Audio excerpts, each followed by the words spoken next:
j'avais jamais vu cette composition du coup de foudre et canonnier parce que tout simplement de base je ne joue pas le canonnier. Donc c'est pour ça. c'est pour ça. Après ça se trouve c'est fréquent comme combinaison mais franchement ça m'a surpris quand j'ai vu ça. C'est un deck que je suis allé choper dans la TV Royale. C'était vraiment le dernier deck de la TV Royale. Donc en vrai il me paraissait plutôt intéressant. C'est pour ça que là je me suis dit on va le jouer tout simplement. Je mets une gargouille là sur la princesse. Ok. En vrai le canonnier il y a moyen que ça soit une carte plutôt pas mal dans cette méta je pense. Avec le cuistot et tout là. Bon là j'ai de la chance. On n'est pas tombé contre un cuistot. Enfin non. En fait c'est pas une chance. J'ai une malchance plutôt parce que on est tombé sur un des clockbait alors qu'on joue au canonnier. Autant dire que c'est le pire match possible pour moi. Mais écoutez, c'est pas grave. Hein. Si on fait une défaite pour la première game, bah, c'est la vie, c'est la vie, c'est la vie, c'est la vie. Les squelettes ici pour aller chercher la princesse. Ok, elle donne deux coups la princesse. Elle donne deux coups. On va être le chevalier. Hop. Ok, il a pas mis de canon, pardon. Il a pas mis de canon. Je vais mettre une bûche. Ah bah s'il l'a mis en canon. Sincèrement, je pense qu'on a perdu. On a très clairement perdu. Parce que je vais jamais réussir à passer en fait. Je vais jamais réussir à passer avec mon mortier. Hop, on va le mettre là. On va bien voir. Allez, je croise les doigts pour que ça connecte. Et tu vois, même là, ça connecte pas. Wesh. Vous avez vu ce qu'il a fait l'esprit de classe. Attendez, en fait, là, ça connecte. Mais écoutez, regardez. Oh là là. Oh là là, mais on a détruit la tour, mais super rapidement. Bon, mais écoutez, finalement, ça va peut-être passer cette game. Ça serait vraiment beau. Tiens, on va lui mettre une petite émote pour le faire rager. Franchement, j'adore cette émote là. Le barbare qui joue de la guitare en mode western et tout, c'est incroyable. Franchement, c'est incroyable. Je mets sur cette classe à gauche. À droite, on va mettre les squelettes avec une bûche. Hop. Écoutez pas, là, on va partir en mortier défensif des familles. Franchement, il n'y a pas beaucoup de gens qui jouent au mortier, mais en mode défensif. Enfin, je trouve ça assez rare. Moi, je sais pas pourquoi j'ai pris l'habitude de le mettre une fois que j'avais pris une tour. Genre, je l'installe vraiment en mode défense. Et en vrai, ça passe plutôt bien. Ça passe plutôt bien, je trouve. Mais je sais pas s'il y a des professionnels, enfin des pros qui jouent ça. En vrai, ça m'étonnerait. Parce que le mortier défensif, c'est un peu étonnant comme stratégie, je trouve. Mais là, je fais surtout ça aussi pour le cycler en fait. Comme ça, la prochaine fois, bah, je l'aurai évolué, tu vois. C'est une petite technique. Hop, on va mettre une tornade ici. Ok, à gauche, on s'en fout, on laisse taper. Là, on met la bûche. Mais écoutez, c'est pas mal. C'est pas trop mal, c'est pas trop mal. Mortier Evo. Oh là là, on a gagné. Franchement, incroyable. Super combat. Bien joué. Bien joué, bien joué, bien joué. Et elle met un petit cœur. Bon, oh, très clairement, le deck a l'air incroyable. Franchement, il a l'air incroyable. Bon, j'ai pas eu l'occasion d'utiliser la foudre. Hop, on repart. De toute façon, c'est souvent ça. Hein. Les decks où il y a des gros sorts, genre foudre roquette. En vrai, tu l'utilises vraiment que dans certaines conditions, le sort. Donc, c'est pas tout le temps. C'est pas tout le temps, c'est pas tout le temps. Hop, je vais mettre une petite tornade. J'aurais bien aimé mettre la tornade sur la tour principale pour l'activer, mais je me suis dit, je vais pas avoir le temps de bien la placer parce que je connais pas le placement par cœur. Donc j'ai préféré la mettre en arrière juste pour pas prendre de coups. Mais c'est vrai qu'on aurait pu activer la tour du roi. Ok, qu'est-ce qu'on va jouer là? Alors je vais mettre une bûche. Hop, on va mettre le... Ok, la bûche qui est pas trop mal en vrai. Enfin ça aurait pu être mieux. Ça aurait pu être mieux au niveau de ma bûche. Mais on a géré la défense, donc bah écoutez, nickel. Nickel. Après je crois qu'on a dépensé un petit peu plus d'élixir que lui. Il faut que je fasse gaffe, il a une légère avance je pense.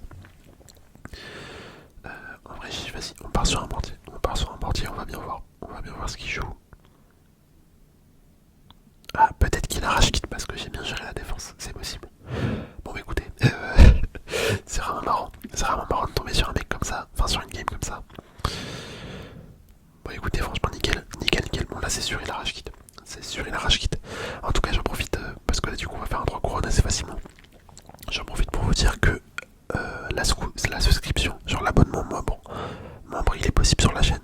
Du coup dorénavant bah, vous pouvez regarder en description pour ceux à qui ça intéresse. En gros c'est un abonnement payant pour me soutenir tout simplement. Il y a des petits avantages en plus. Donc si ça vous intéresse, allez jeter un petit coup d'œil. Sinon voilà. Moi à chaque fois je fais ma petite pub là en ce moment. Je sais pas, je trouve maintenant que j'ai l'objectif des 1000 abonnés atteints, bah voilà. J'en profite pour faire ma petite pub.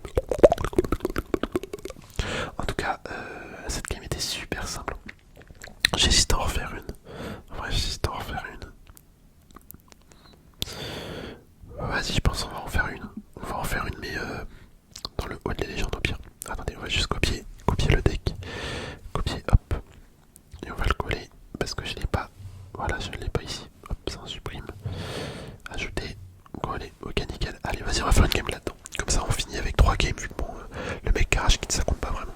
Ça compte pas vraiment, ça compte pas vraiment. Ok, on est avec Mohamed, enfin contre Mohamed. Qu'est-ce qu'il nous joue? Ok, petite arche magique. Ah, je pense très clairement que c'est un deck PK peut-être. En fait, quand je vois ce genre de carte dès le début, ça m'inspire pas trop confiance. Ah non, guérisseuse, bon c'est sûr, c'est un deck Golem d'Elixir. Bon là tu vois, j'ai mis la foudre. Je pense que j'aurais pas dû. Je pense très clairement que j'aurais pas dû.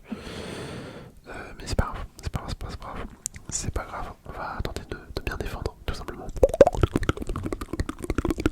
Bon là très clairement, c'est pas un deck c'est pas un deck Golem d'Elixir, je ne comprends pas. Je ne comprends pas, je ne comprends pas. On va mettre le mortier ici. Il y a moyen qu'il le mette son golem là. Non, ok, il préfère le laisser taper. Il préfère laisser le mortier taper. Attendez, barbare. Mar. Après j'ai un doute, je sais pas si c'est un deck élixir, golem d'élixir ou pas. Je ne sais pas, vas-y je vais mettre une... Ouais non vas-y, on attend. Ok c'est un deck golem carrément, en fait c'est pas golem d'élixir. Ça craint de ouf, ça craint de ouf. Je vais mettre le mortier. On va mettre le mortier. Ah il va m'embêter avec son archer magique, j'ai oublié de mettre une méga gargouille. Ah ouais l'archer magique là qui carry de ouf. Oh là là, tous les dégâts qu'il a mis avec son archer magique. En vrai, je pense que c'est perdu cette game. Tomber contre un deck golem, oh, c'est la mort. C'est la mort, c'est la mort, c'est la mort, c'est la mort. Il va sûrement remettre une pompe à élixir, je pense. Il y a clairement moyen qu'il réinstalle une pompe à élixir dès que celle-là elle est tombée. Hop, on va mettre un petit chevalier. Ok, non, il a décidé de partir sur un golem. Bon, là par contre, ça craint pour moi parce qu'il va. Il va tout mettre derrière son golem. Je sais pas comment je vais défendre ça. Franchement, je ne sais pas, j'ai aucune idée. Ok, petit mortier. D'accord. Vas-y, on va mettre une foudre ici. Hop, hop, hop. Ok, comme ça on élimine au moins son dragon électrique. On élimine aussi sa guérisseuse dans pas longtemps. La guérisseuse qui est tombée. Oh là là, on a trop bien défendu. On a trop bien défendu. Je suis content de moi là. Franchement, je suis content de moi. Et en plus, on va pouvoir prendre la tour probablement. Je vais mettre un sorcier